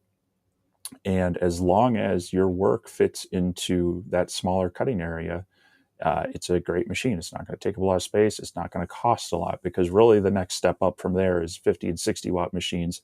And you're pretty much inching up around, I guess maybe $1,500, but you're getting closer to two grand by the time you get everything ready and assembled for that size. So it kind of takes that jump from 400 to 600 on up to about 1,500 on up. And yeah, for me, it's if someone's wanting to do a lot of acrylic work, and especially in clear or translucent colors and such, it's definitely going to be the route you're going to want to go over, any of the diodes. Anyone that's primarily doing acrylic work in diodes is going to be just frustrated. It's going to be very hit or miss, but the CO2s are shine at that. So, they do come with a little bit of a larger curve as far as learning, and there's more adjustments to get everything in line and right. And so, if you want the easy button, any K40 is not going to be your answer. You got to, the first time you go to align those mirrors because it got bumped out of alignment, you're going to start losing hair the first time you do it. I guarantee you. I've talked to a lot of people through the process and just say, you got to stick with it. You got to go slow. You can't make large moves, and just work through it. And you get better at it as you do it. But it's definitely something that can be frustrating, adding to people giving up on it. But yeah, and I, like I said, I agree. If you're doing it, if you're getting it for acrylic, then hey, 8 by 12 or whatever it is, sheets of acrylic, that's what you're going to be using primarily for small burns, just acrylic. It works great. That's the only reason I still have the Monport, to be honest with you. Anything else other than acrylic, I would rather do it on a diode, because wood, even tumblers and stuff like that, it's so much easier. The process is simpler. So I keep the Monport for acrylic. Now, it will do other things. I can cut wood with it, but I don't usually slice my wood into 8 by 12 pieces. And so therefore, unless it's a small burn that I'm doing on a piece of scrap, it's easier for me to go grab a diode and knock it out. But make sure if you get one that it's a light burn compatible one. That I would do. Yeah, and somebody's asking about my mat too. Go ahead. No, I was just going to say that the other thing too is that there is a big difference jumping from a K40 up to a larger CO2 machine. The K40s are limited on their speed and their size, and so yes, you get some more power, but you can't necessarily push it into the higher speeds that can take advantage of a lot of that power with engraving. So it's a good inexpensive way to play with it and work with some acrylics. But if someone's looking at production and such, then I would definitely steer them to something larger or multiple diodes. So, somebody's asking about my rug. So far, it's holding up nice. And it's been getting a lot of use this weekend because I've been in and out digging. It's got a lot of dirt on it and everything. But it's sitting at my back door. I'm gonna give it a couple of weeks and I'll update y'all. But so far, it's doing good. Okay, Deborah, you must have missed it. But I didn't make this. I wish I could say I did, but I didn't. I got a friend that is an artist that makes these, and she coats them with epoxy. I don't have any idea how she put the graphic on it, but it turned out really nice. But I did she reached out to me. She went to a business in town, speaking of which, that this business has a CO2 laser, and she wanted a laser engraved wooden sign. But the business, of course, because they do mostly like, like big production type jobs where there's 50 or 60 of them. They basically referred her to me. And so she came over and asked me if I could do it, or called me and asked me if I could do it. I told her I could. And so while we were talking, she told me what she did. And I saw some of her products on her Facebook page. And I asked her to make this so that I'd have me a cup for when I go places. And I don't plan on keeping this one in the shop a lot because I'm afraid I'm going to tear it up. And it was just too cool. But for the lives and stuff, I'm going to use it. And when I go travel or whatnot, it'll go with me as well. But it's Phoenix Gallery by Megan on Facebook is the name of her page. And she does ship. And she's got some other creative stuff that you can go look at. But she says she does ship because I asked her if people wanted to get one made, if she would ship, and she said she would. So Landon said his, I guess his mom or her mom. I don't know. I'm guessing Landon was the guy. Says they're durable. And so, like I said, not really my cup of tea. I wish I could engrave and make it look like that. So what else we got here? Anybody questions, comments, concerns? Yeah, Did you happen to make a video on how to do the mats? Yeah, actually I did. Yeah, speaking of traveling and diodes versus K40, I'm assuming I have room. I'm probably going to bring along a diode laser with me down on my trip and have it, because I'll have 5-6 days out at this flying event, and it's a small city that gets assembled there, and I'll be able to set that up in the tent and mess around with things. Well, speaking of which, you'll come by and grab the Clack Shack, portable Clack Shack, take it with you. You can sleep in it too, in the trailer. It might get hot. I just dropped that video of the floor mat. Borax. Yeah, I've tried borax. I don't like it. Yeah, I haven't messed with it too much. I get why people want to use it because they want that real dark color, but you're basically just adding kind of a dusty char layer, and if you don't seal that in right away, it gets pretty messy and can get, ruins the effect and such. So I guess I haven't found an area where I have to have it that black on wood. I'm okay with the darker color you get on it. Well, it goes away, and then also I found with some woods it'll actually cause it to stain like some weird colors, right. And it also causes the finish not to work right. But I mean, look that no borax, guys. That's just straight up laser. So I mean, if I've tried it, and like you said, Steve, you hit it with an air hose, and your darkness just goes away. So it's just not a fan. I've got a bag of borax over there, and I had a spray bottle that I had some mixed up in, but it just not for me. No, the lady hasn't got it to me yet. She said she was going to bring it by, but haven't heard anything yet. But I'm gonna try to get my hands on some test pieces. I just haven't got around to it yet. So how about I'll get. Yeah. This that's a big it depends question. Yeah. Well, a lot of people, if they want something quick that's going to dry fast and seal well, they'll use like a spray lacquer. I personally, I'll go with either a polyurethane or a varnish type, whether it's spray on or wipe on. If it's food related, I'm probably not lasering it specifically, but I'll use more of a oil and wax type of product that's probably food safe. So really, it's more about what, it's what you would finish it with anyway. So you're looking at, do you want a sheen to it? Do you want it to just soak in? You're going for durability, things like that. Exactly. Now, I will say this: if it's not something, and this is a little tidbit I'm going to share with y'all. If it's not something that you're going to be eating on, this stuff works really nice also. And it's the drying process is not as bad as some of the other products, and it looks good. But this is it's a lot of people use it for lathes, because on a lathe you just put it on a rag and you can kind of rub it on whatever it is that you're making.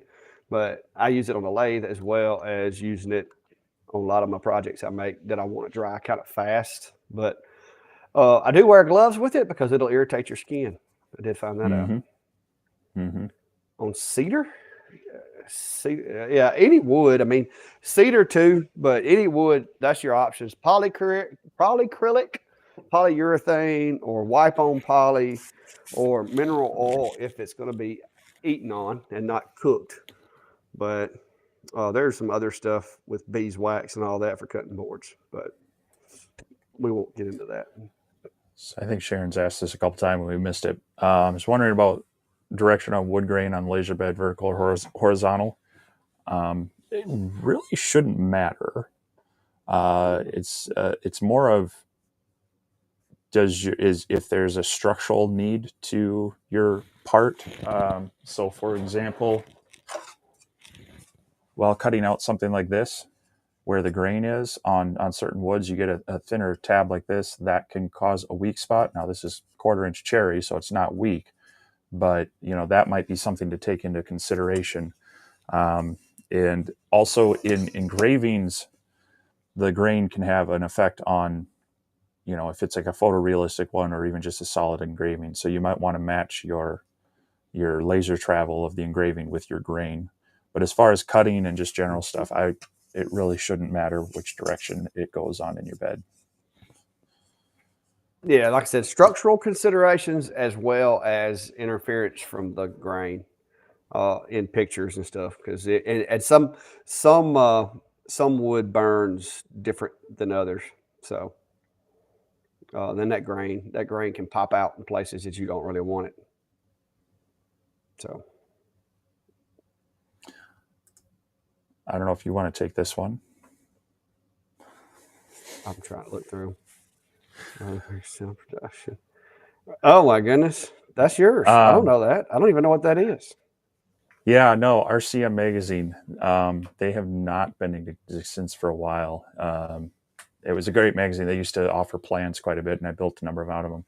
As a matter of fact, I used to write. I was a Midwest editor for Fly RC Magazine, but they're no longer in production. So about the only ones that are left that I'm aware of in the U.S., Model Airplane News, which has been around forever, and then, of course, Model Aviation from the Academy of Model Aeronautics. Those are the two major ones still in the U.S., but yeah, magazines are tough to hold on to for a while as far as subscribers and such, even advertisers.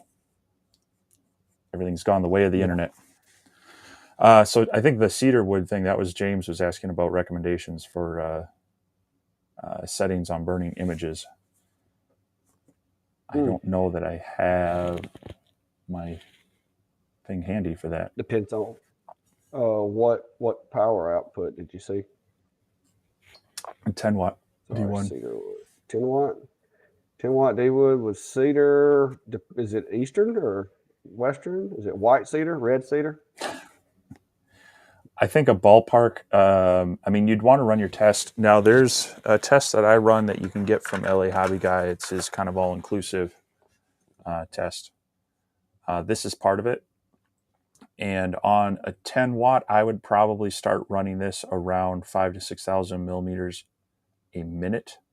And, you can see here, it's going to adjust the power for you on that. So that's what I would do is on most 10 watts, I'd run it around 5, maybe 6, and see from there. If it's too light, then you can slow it down. If it's too dark, speed it up. Yeah, red cedar, usually about 80 millimeters a second is what I hit for. But now I do light sanding afterwards because I like to try to get it. I like to try to get it contoured to where the darker colors is kind of etched in there, give it a little bit of a 3D effect. Around 80 millimeters a second at 100% for red cedar that I cut.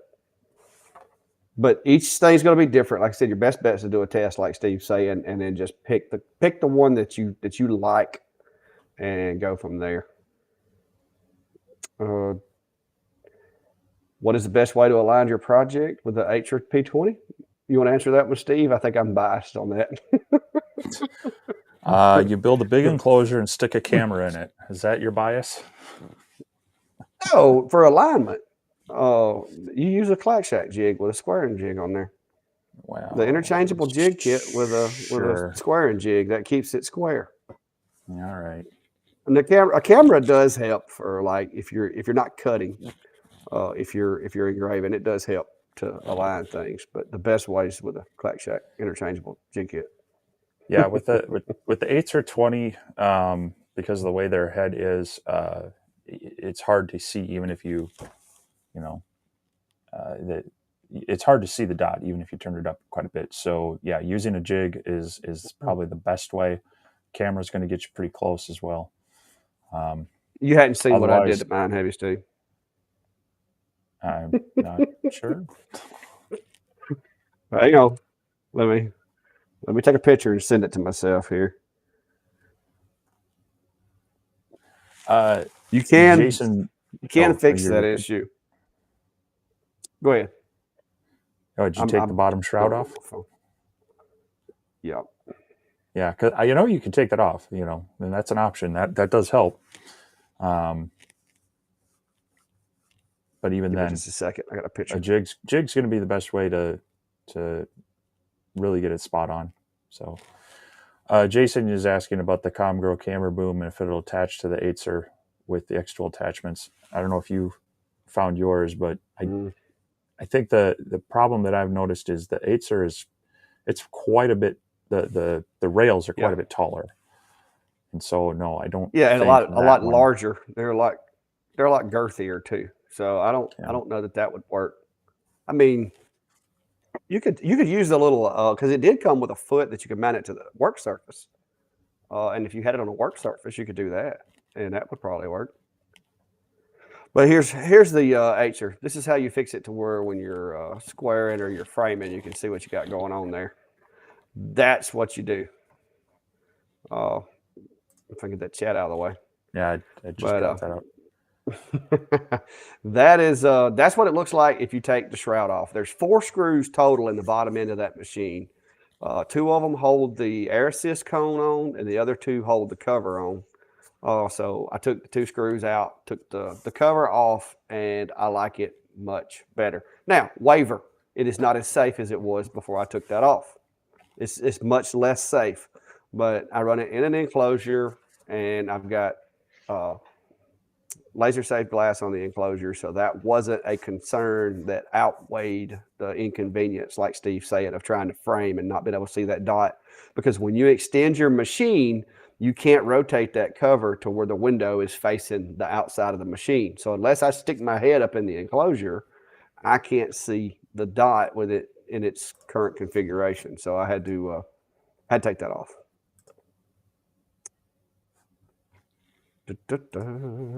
DPI settings. Steve, would you like to take this one? It's kind of sciencey. So let's see. The 10 watt D1, that's probably got the 0.8 square dot, I think. You're not going to really be gaining anything over about 321 DPI at that size, and that's if you have perfect focus. So I wouldn't go any higher than that. You can start running into issues with it being kind of jittery because it can't move half steps. But I would go. Yeah, I was going to say about. I think it starts around defaults to about 270-ish, and you can bump it up to about 317 there. In that range is going to probably get you pretty close. I mean, you're probably not going to notice a whole lot of difference there. Obviously, the 250 is going to run faster. Really kind of depends on the detail of your photo. If you're starting off with a fuzzier photo, you're not going to really notice a whole lot extra with your increased DPI. But if you have a high quality photo, high resolution photo, you really play around with the contrast and whatnot, then running the higher DPI is going to help out. But I wouldn't go any higher than that. All right, Steve, would you like to touch on this second part about how material also dictates LPI or DPI, certain materials? Oh, you go for it. Well, one thing to consider, I'm trying to get my camera fixed. One thing to consider, guys, is the material that you're engraving. Some woods, woods have the grain in woods is different sizes. So wood obviously is not going to be the DPI going higher and higher. You're only going to be able to get such clarity with wood. If you're doing, painted canvas, ceramic, your medium will dictate how much LPI will help you and how much it won't. If you're doing cork, you can run your LPI as high as you want, and there's a threshold to where it's just going to quit helping. It's not going to make it any clearer. So, like on mirrors, glass, stuff like that, LPI can help. Specifically with glass, it'll give you a little bit more. In my findings, it gives you a little bit better, like frosting. The frosting's more consistent with a higher LPI because you have basically just a little tiny impacts with the glass closer together, so you get a little bit smoother look on the frosting. And image quality, like I said, at some point, just like Steve says, you're gonna exceed the machine's capability based on the dot size. But I don't think I've ever put mine above 300. I mean, I'm just 300. It's either 127, 254, or 300. That's usually my go-tos. And 300 is going to be for a medium that is going to take a little extra resolution and be able to make a noticeable difference. So, my opinion. See you, Dave. Yeah, that's one of the areas where I'll use MDF. It engraves really well, and it's a fairly smooth, consistent material. That's a good way to test, the differences in your DPI for the machine. But like Clack said, your material is going to make a huge difference depending on how it burns. A softwood versus a hardwood, it'll burn much faster and have a chance to spread more. So, yep. Go ahead and answer this one. No, Mike. I'm going to be honest with you. I don't see how. I don't really see how taking the shroud off would increase anything on the nozzle. I do run air assist, and I pretty much run it all the time. I have positive pressure through there, so I wouldn't say any more. I mean, possibly even less because now it doesn't hold the smoke isn't being held, which I use a downdraft type situation to where my smoke generally is being pulled down and below the honeycomb. But if anything, I would actually say it probably helps keep it from getting as clouded because that thing was so close to the work surface that if you figured up the surface area, the area in which that air is being allowed to escape, it was kind of restricting the cooling fan a little bit, I feel like.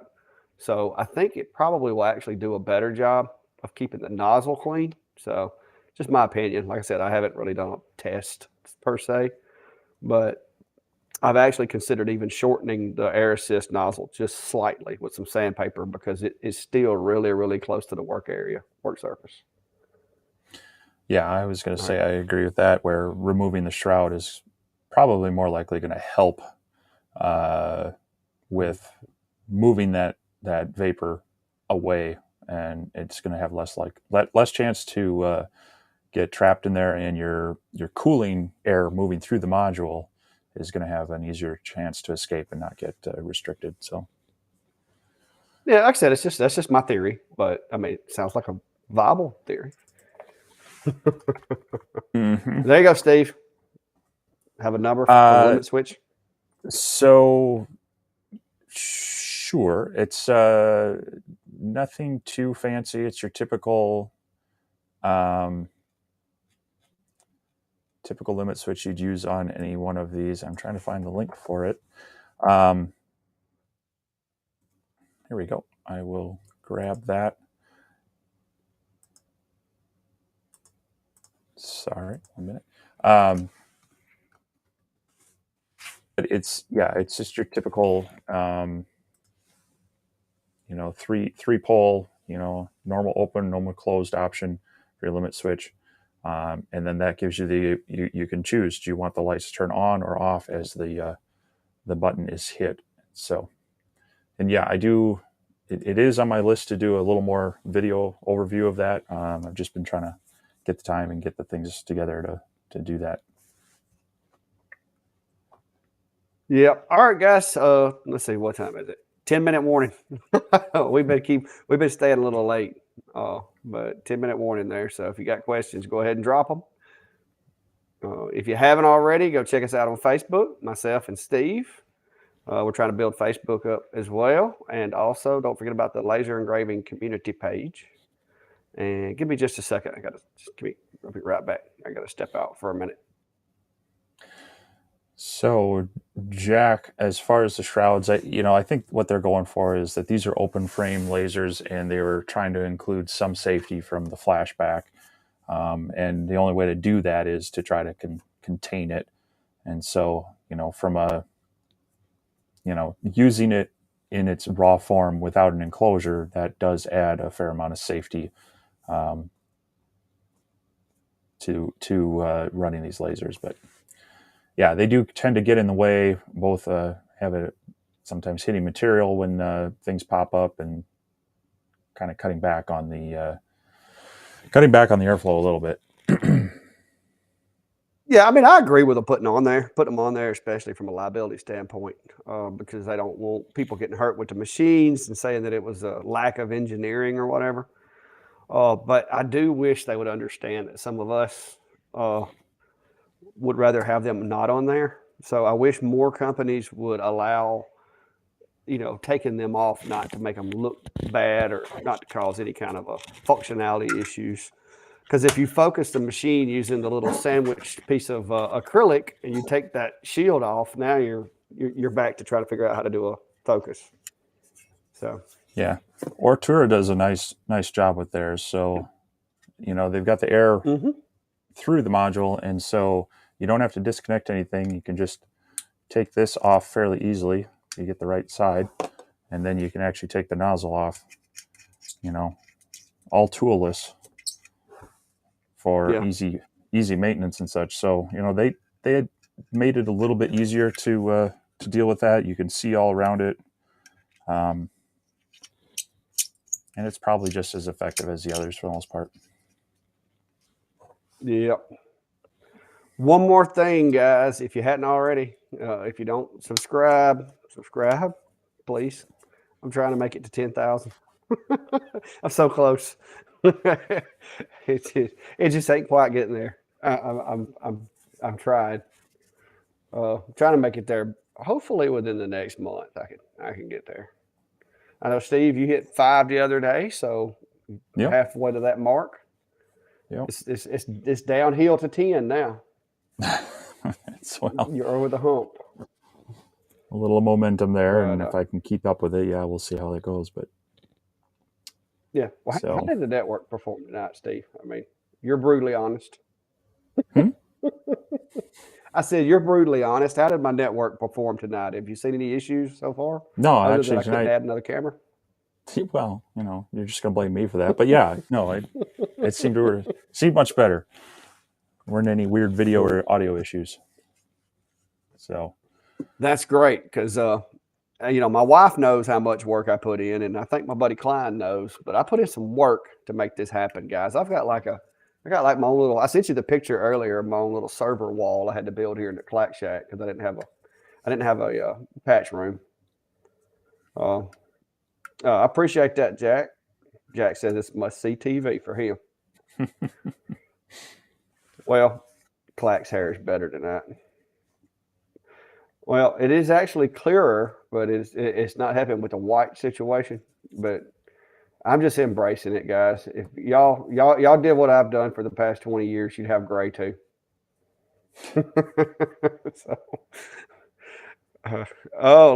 Look. Hey, Steve, eat your heart out. Brian's complimenting me now. Wow.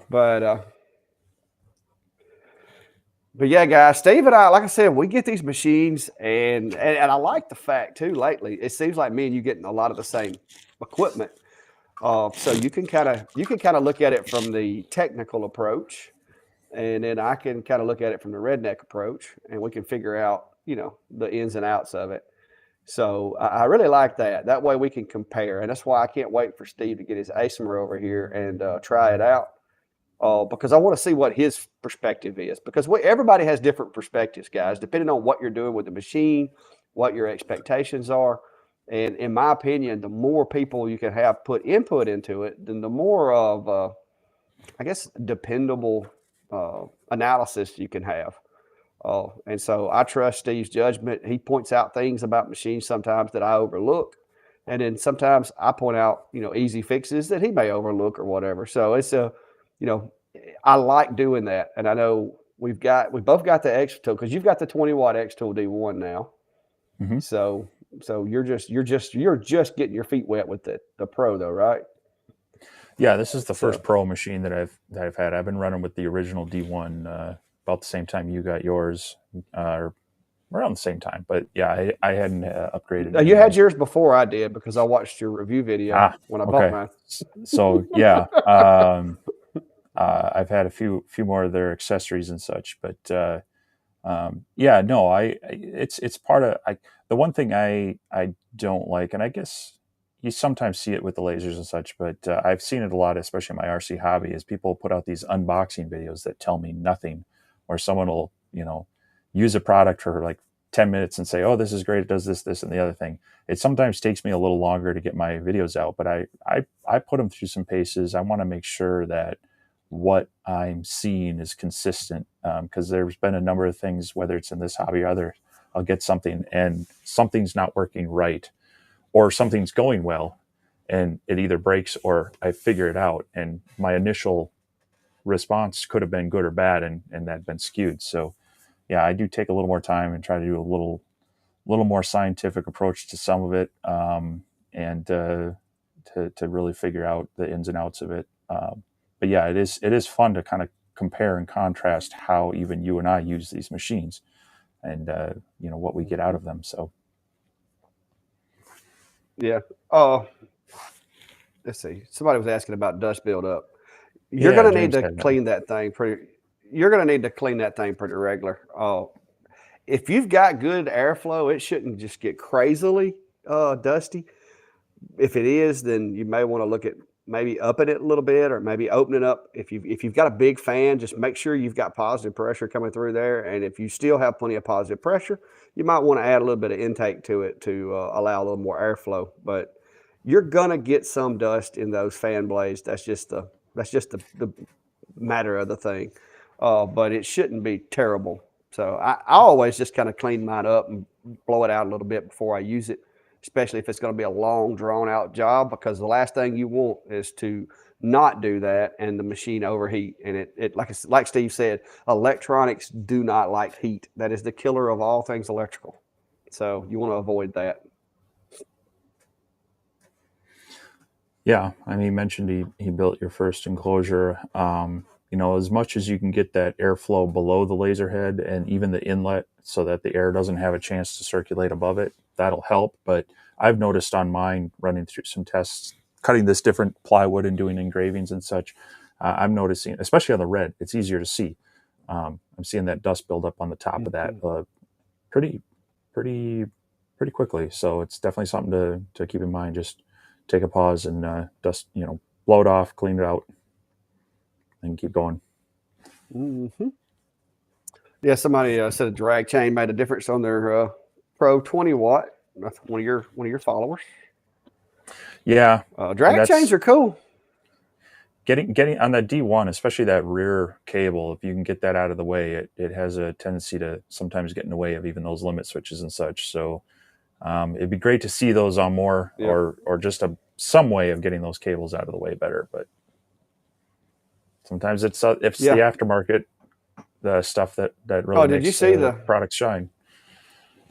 Did you see the Creality where it has those clips built into the frame? Metal your video, I was looking at that. That's pretty cool how they run all those really out of the way, and they've got the strain relief on the corners and everything with those blocks. That they really put some thought into that. But they've been through it a while with their 3D printers and such.